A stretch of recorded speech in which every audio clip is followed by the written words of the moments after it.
안녕하세요, 여러분. 호호 안쌤입니다. 이번 시간에는 공정성에 대해서 한번 같이 알아보려고 합니다. 공정성, 먼저 공정성이 무엇인지 알아야겠죠. 공정성이라는 것은 무엇일까요? 네, 맞습니다. 똑같이 잘 공정하게 나누는 거예요. 공정하게. 공정성인데 공정이란 용어가 들어가니까 좀 어렵죠. 공정하게 나누는 것이다. 불만 없이. 그러니까 모든 사람이 만족할 수 있게 만족하게 똑같이 나누는 것, 똑같이 동등하게 나누는 것이다. 나누는 것이다. 라고 이해하시면 되겠습니다. 이렇게 공정성에 대해서 우리가 중요하죠. 왜냐하면 유아들이 교실에서 나누는 활동을 사실 많이 하거든요. 재료를 나눈다든지 아니면 뭐 간식을 나눈다든지 이럴 때 유아들은 나누는 활동이 굉장히 많아요. 현장에서 어떻게 나누기를 하게 되는지 두 명의 학자를 중심으로 해서 같이 살펴보도록 하겠습니다. 먼저 두 명의 학자 중에는 데이몬이라는 학자가 있어요.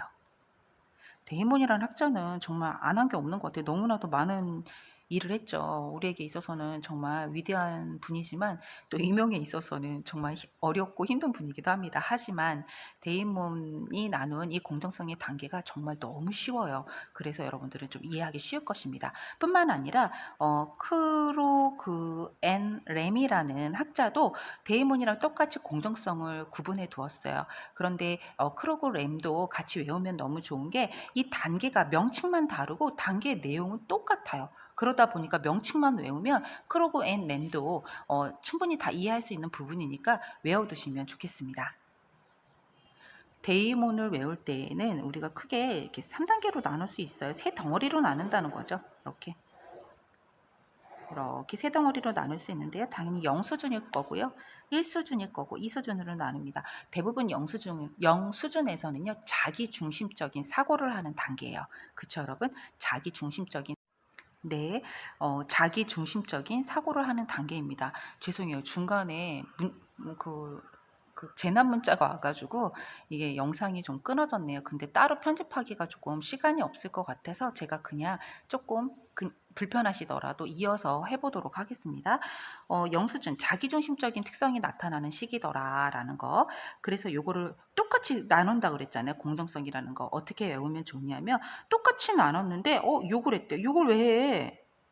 욕을 왜 하니? 이러면서 어머 그 아이랑 절대 상대하지 마 하고 외웠어요. 절대 상대하지 마. 그 아이 정말 도통이 아니다. 보통이 아니다를 도통이 아니다. 이렇게 외웠어요. 저는 외우는 방법이 여러 가지 있겠지만 저는 이 방법만이 저한테 너무 그냥 어쩔 수 없이 절실했기 때문에 이렇게 외웠던 기억이 납니다. 먼저 욕은요. 어떤 거냐면 욕구지향이에요. 욕구지향 단계다. 외는요. 외적 특성 단계예요. 외적 특성을 중요시 여긴다는 거죠. 그렇죠? 절대는요. 절은 뭐냐면 절대적 이제부터 평등이에요. 왜냐하면 여기는 자기중심성이 강하고요. 이쪽부터는 이제 공정하게 나눌 수 있게 돼요. 나눌 수 있다. 다 그렇잖아요. 1단계가 되면 본격적으로 이 타이틀에 맞는 행동을 시작하는 단계가 1단계인 거잖아요. 0단계는 아직 이 행동을 하기 전 단계입니다. 그쵸? 여러분들 다 이렇게 알고 계신 거죠? 그 다음에는 이제 기본적으로 이 타이틀에 맞는 행동보다 더 이제 상위 단계를 올라가는 단계를 우리는 2단계로 놓는 거죠. 그러니까 2단계는 사실 나오기가 그렇게 쉽지 않은 단계입니다. 유아기 수준에서는 절대적 평등 단계, 그 다음에 상호 호혜성의 단계예요. 호혜성의 단계. 여기 뭐 욕구지향 단계. 그냥 여러분들 요거 단계는 그냥 다 이렇게 단계라고 이해하시면 되겠습니다. 호혜성의 단계. 그 다음에 이거는 도덕적 상대성의 단계입니다. 네. 그 다음에 통합의 단계예요. 이 통합의 단계가 되면 저는 평상으로 묶으면 좀 쉬울 것 같다는 생각이 들었는데 평상이 뭔지 아시죠? 시골에 가면 이렇게 돼가지고 할머니 할아버지들이 여기 나무 그늘 밑에서 나무 같은 걸로 만들어 놓은 이렇게 마룻바닥에 여기서 앉아서 놀기도 하시고 쉬기도 하시고 하잖아요. 이걸 평상이라고 하잖아요. 그래서 평상을 합치면 돼요. 평등과 상대성을 다 고려하더라라고 생각하면 되겠습니다. 그래서 욕구지향 단계는 자신의 욕구에 내 욕구, 자기중심성이라고 했잖아요. 그러니까 내 욕구를 이야기하는 겁니다. 나누긴 나누는데요. 나누긴 나눠야 되는데 어떻게 나누냐면 사탕이 10개 있어요. 사탕 10개를요. 나는 9개 갖고 너는 하나 줘요. 왜 이렇게 줘? 라고 했더니 내 맘이야. 내 맘이야. 내 마음대로 하는 거야. 라고 하면서 자기중심성의 대표적인 단어가 뭐였어요? 여러분 생각나시나요? 내였잖아요. 내가 내 맘이야. 라고 하는 이게 자기중심성의 대표적인 단어란 말이죠. 내 맘이야 라고 하면서 이야기하는 단계가 바로 욕구지향 단계입니다. 외적 특성 단계 아직도 자기중심성이에요. 나누긴 나눠져요. 근데 이번에는 또 이렇게 나눕니다. 9개 한 개씩 예를 들어서 나눴어요. 그러니까 얘가 친구가 이래요. 왜 이렇게 나눠? 라고 얘기했더니 넌 머리가 짧잖아 라고 하면서 자기중심적으로 이유를 대기는 되는데 아까는 자기중심적으로 그냥 말했지만 이번엔 이유를 대는데 어디에 이유를 대요? 외적인 특성의 이유를 근거를 댑니다. 그래서 내가 눈이 더 크니까 내가 9개 갖는 거야 라든지 내가 키가 더 크니까 내가 9개 갖는 거야 라든지 아니면은 뭐 내가 입이 더 크잖아 라고 하면서 9개 가질 거야 라고 해서 외적인 특성 외형적인 특성 있잖아요. 키라든지 몸무게라든지 머리의 길이라든지 눈의 크기라든지 이런 걸 가지고 이유를 대는 거예요.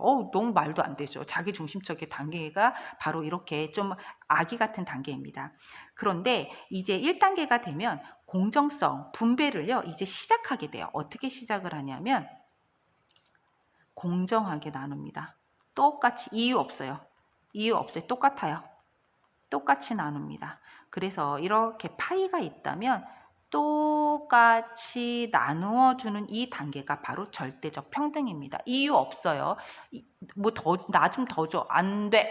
똑같이 무조건 이유 막론하고 이유 불문하고 똑같이 나눠주는 단계가 바로 절대적인 절대라는 말이 이유 없다는 거잖아요. 이유 없이 절대적이라는 거잖아요. 그렇죠? 똑같이 나눠요. 하지만 호혜성의 단계가 되면은요. 호혜성이라는 건 뭐예요? 너에게도 좋고 나에게도 좋은 거예요. 서로에게 조금 더 유리하게 해주자면 어떤 거냐면 많이 일한 사람은 어떻게 줘야 돼요? 많이 일한 사람에게는 많이 줘야 되겠죠. 그쵸?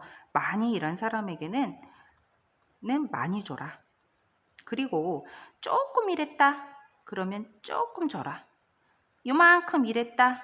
그럼 요만큼 줘라. 라고 주장하는 게 바로 상호 호혜성의 단계예요. 그러니까 아이들이 선생님 저는요 오늘 김장할 때요 김장 요리할 때요 저 김치요 많이 찢었어요. 저 많이 주세요. 그런데요 민이는요 하나도 안 하고 계속 놀기만 했잖아요. 저 친구 조금 주세요.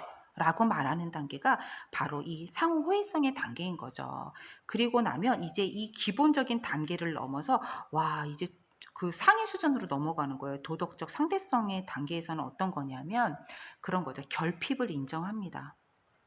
다른 사람의 부족함을 알고 더 많이 그걸 배려해서 고려해서 줄 수 있는 그런 단계가 되는 거예요. 그러니까 우리 이런 거 있잖아요. 친구에게 뭔가를 주어야 하는데, 그러니까 친구라고 안 하고요. 그냥 시대에 맞게 이런 얘기를 해볼게요. 우리 지금 코로나19 때문에 많이 지원금을 나라에서 주었습니다. 처음에 저 기억이 안 나는데 받은 기억이 거의 없어서 기억이 안 나는데 예를 들어 10만 원씩 주었다고 해봅시다. 모든 사람에게 10만 원씩 줬대요. 그럼 절대적 평등의 원리를 따른 거예요. 이 단계에서 따른 거예요. 그런데 뭐라 그러냐면 얘들아 이렇게 시대가 어려운데 말이야. 가난한 사람들은 얼마나 더 힘들겠어. 그러니까 가난한 사람한테 더 주자. 지금 소상공인들은 장사가 안 돼서 지금 다 망하게 생겼어. 그 사람한테 더 주자. 라고 해서 우리에게는 보통 사람에게는 10만 원씩 줬는데 말이에요. 이렇게 10만 원씩 줬는데 말이에요. 한 칸이 다 10만 원이에요. 그런데 없는 사람에게는 30만 원씩 준답니다. 소상공인들에겐 30만 원씩 준대요. 이걸 바로 우린 도덕적 상대성이라고 이야기하는 거예요. 그쵸? 이해됐죠? 여기까지 하나도 안 어렵습니다. 데이모니 그래서 참 고마워요. 이게 분배에는 시험에 나오면 진짜 거저 주는 점수라고 생각하면 될 것 같아요. 너무 쉬워서. 그쵸? 그리고 통합의 단계는 아예 나오지도 않겠지만 평등과 상대성을 모두 고려해서 나눠주자라고 하는 거예요. 이렇게 하다 보니까 이제 각자에게 적합한 보상을 받아야 한다고 생각하는 거죠. 각자에게. 이게 이제 뭐 없는 사람, 있는 사람을 고려하는 게 아니라 모든 사람은 각자에게 적합한 보상을 받아야 한다라고 생각하는 단계입니다. 여기는 이렇게만 그냥 듣고 넘어가시면 될 것 같아요. 여기는 정말 시험에 나오지 않는 부분이거든요. 그래서 이렇게 생각하면 됩니다. 그렇다면 이 내용을 다 이해하셨죠? 크로고하고 램은 어떻게 주장했느냐? 똑같이 주장했어요. 이렇게 주장했는데요. 여긴 없습니다. 여긴 없어요. 5단계로 주장을 했다고 생각하면 될 것 같아요. 그 첫 번째는 어떤 단계냐면 자기중심성이에요. 자기중심성의 단계이다. 그쵸? 아까 자기중심성 너무 용어를 쉽게 설명해놨죠. 내가 원하니까, 내가 갖고 싶으니까 내가 이만큼 갖는 거야. 내 맘이지 뭐. 이렇게 말하면서 자기중심성을 나타내는 핵심 단어 내가라는 말을 자꾸 사용하는 거예요. 내가라는 단어를 사용하더라. 두 번째는요. 외적 특성이잖아요. 자기중심성과 크로고앤 램은 더하기 외적인 특성을 합쳐서 말하더라. 기준을 잡더라 라고 이야기했습니다. 내용은 똑같아요. 다 내용은 똑같은 거예요. 절대적 평등 단계에서는요. 엄격한 균등의 단계라고 용어를 만들었어요. 저는 이게 좀 항상 헷갈려가지고요. 평균으로 해서 이렇게 묶어서 외웠습니다. 평균. 그러면은 이쪽은 평등이고 이쪽은 균등이라는 것을 이해하기가 쉬웠습니다. 상호 호혜성의 단계에서는요. 용어가 정말 독특해요. 장점이라는 용어를 쓰면서 장점.